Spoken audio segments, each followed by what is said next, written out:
Derek says, my portfolio hasn't kept up with the stock market lately, and it's making me nervous. How do I know if my investments are truly underperforming or if it's just part of a diversified plan? I mean, you've got a pretty wild swing between that 6 to 8% all the way up to 22% between the Dow and the NASDAQ. So when people who, maybe they're making 7% on their money, but at the same time, they hear about something else that's going wildly crazy, they can feel like, oh, I'm underperforming even when they're not doing so badly. Derek, comparison is the thief of joy. A couple things to consider. Is it fair to compare your overall portfolio to just the S&P 500? I'm going to talk about where that is fair. Right. So at Premier, we implement our Premier bucket strategy, and the money you have set aside for growth, I think it is okay to compare that strategy to the S&P 500. And you should be performing within the ballpark of that on a relative basis. And what I mean by that is if you have a growth strategy invested in the stock market, equity markets, yeah, and you look and the S&P 500's up 15, it's okay to be in that ballpark. Mm-hmm. And you should be right around there. Here's where it's not fair to compare your total portfolio to just the S&P 500, and a way to start thinking maybe this is part of a more diversified plan. So I'm going to talk about the bucket strategy specifically. Your liquid bucket, the money that is there for spending, that money's not designed for growth. So to compare that to a measure of the large cap growth companies in America, not a fair comparison. Okay. Even your income bucket, for that matter, depending on the level of risk you want to assign there, probably not a fair place to compare how that strategy is doing compared to large cap growth companies. Here's what I want investors to do. Let's define your optimal portfolio and your capacity for risk. And let's invest in a portfolio that is designed to accomplish your goals and in line with your values as well. Mm-hmm. And then we don't have to worry. If you have a portfolio doing that for you, we don't have to worry about comparing returns to a measure of the overall market. And as I mentioned, comparison is the thief of joy. I wrote that down. Good. I like that. And here's what I found over the years. Retired folks, here's what they're concerned about. How much money they're spending. Is this money going to last? Can they spend time with their friends and family? Can they spoil their grandkids? Like, let's have a income strategy and a portfolio that facilitates all those things, and then we don't have to worry about comparing things that, what good is that going to do? Are you living the life you want to live? Are you spending the type of money you want to spend? So I would imagine that Derek does have a diversified plan. I wouldn't worry about underperforming. I would worry about my goals being accomplished. Well, I think, too, kind of along with what you mentioned, that fair rate of return goal really answers that question. So you're underperforming compared to these indices, but are you actually underperforming compared to what your goal is? Developing that fair rate of return answers exactly that question. It does. Yeah. Questions asked, questions answered. And that's one of the important things as well. It's one of those for me is like, I got to thinking about this after you brought it up, is that I've got my IRA, I've got my 401k, maybe I've got some, taxable investments that are over here. If every single one of them is invested in exactly the same thing, that is not diversifying. I mean, because the root of so much of what so many people do is an S&P 500 index fund. You may look inside all of your investments and you look underneath the hood and you see the exact same 15 companies that are all part of that. But that's something when you get a financial professional like the wealth advisors from Premier Investments and Wealth Management, they can help you get an understanding. It's funny you mentioned that. Mm-hmm. I remember looking at a portfolio for somebody once, and they owned 15 different positions.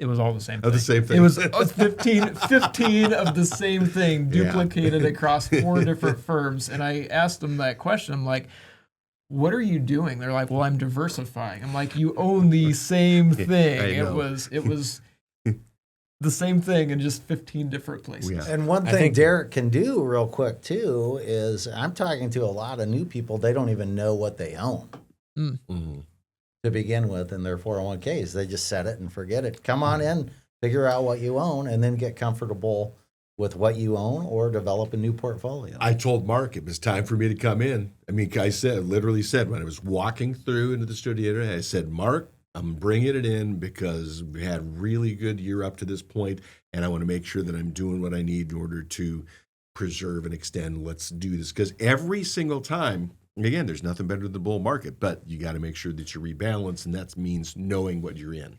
Every rebalance is better in a bull market, Doug.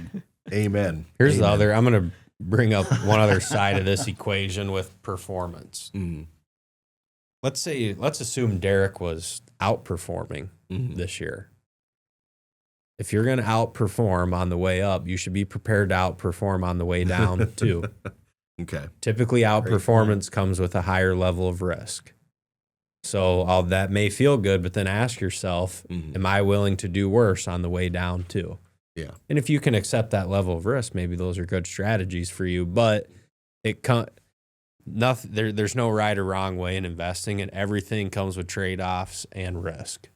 So keep that in mind. Yeah. And you know what? Then some of that too, the investment amount, the amount total that you have in that account, you may get to that point where I look at a 1% movement day over day, and I'm like, whoa, I did not expect that. I mean, because it's been sitting there, but it hits that magic number, and I don't even know what it is, but it was like, wow, that is big. But like you said, be ready to go, wow, that is big. Yeah. Don't get anchored to account values. I think there's another aspect of that too that we haven't gone into a whole lot, which is simply from what is it that you're wanting to beat the market or be at the market? Like, what is actually causing that level of nervousness? And I think if we can answer that question, I think we can really dig into what is it that you're trying to accomplish more so than anything else. And the reason that I'm thinking about this, I can recall a conversation I had with somebody, and it was actually very similar to this. And it was, okay, well, tell me why you think that we should be closer. Now, this is a very conservative investor. They were just very, very conservatively oriented, but they came in and asked me a question very similar to that. And I said to him, well, why do you feel like you need to be meeting the market? Oh, I just thought that's what everybody should be doing right now, was really what the answer was. It's like, okay, well, that's not how you're invested. So again, Jonas, to your point, let's understand and talk about what it is that you own. Okay, let's rerun it over through the financial plan and see you're still above your fair rate of return goal, so you're perfectly going to be fine. But let's move ourselves into a situation here. Instead of having that targeted rate of return of 6%, let's say you got 12. So you have 6% more this year compared to what you would have had. Then what? Nothing would have changed. They just still gone to the same places. They just still spent the same level of money. Nothing would have actually been impacted in terms of their daily life. It was just a number on the page that may have had a little bit more of an emotional reaction more so than anything else, but it wouldn't have actually impacted them at all. Everything in our business is just commonly compared to that. So, I mean, portfolio managers, that's how they benchmark their performance. And it's something people talk about. But most of the time, in my opinion, if a retail investor says, well, I need to beat the market, I don't think they'd be able to lift the hood and even begin to, for themselves, define how someone would even go about doing that. Comparison is the thief of joy. Sage advice. Oh, telling me.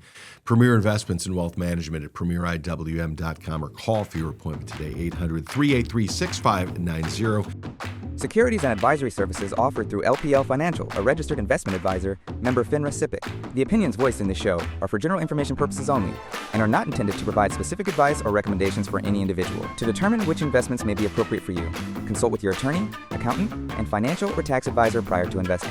Premier Investments in Wealth Management and LPL Financial do not provide specific individualized tax or legal advice. We suggest that you discuss your specific situation with a qualified tax or legal advisor. Rebalancing a portfolio may cause investors to incur tax liabilities and or transaction costs and does not assure a profit or protect against loss. Economic forecasts set forth may not develop as predicted, and there can be no guarantee that strategies promoted will be successful. All performance referenced is historical and is not a guarantee of future results. All indices are unmanaged and cannot be invested into directly. There is no assurance that the techniques and strategies discussed are suitable for all investors or will yield positive outcomes. The purchase of certain securities may be required to affect some of the strategies. Investing involves risks, including possible loss of principal. There is no guarantee that a diversified portfolio will enhance overall returns or outperform a non-diversified portfolio. Diversification does not protect against market risk. Forbes' Best in State Wealth Management Teams ranking was developed by Shook Research and is based on in-person, virtual, and telephone due diligence meetings and a ranking algorithm that includes a measure of each team's best practices, client retention, industry experience, review of compliance records, firm nominations, and quantitative criteria, including assets under management and revenue generated for their firm. Investment performance is not a criterion because client objectives and risk tolerances vary, and advisors rarely have audited performance reports. Shook's research and rankings provide opinions intended to help investors choose the right financial advisor and team, and are not indicative of future performance or representative of any one client's experience. Past performance is not an indication of future results. Neither Forbes nor Shook Research receive compensation in exchange for placement on the ranking. For more information, please see www.shookresearch.com. Shook is a registered trademark of Shook Research, LLC.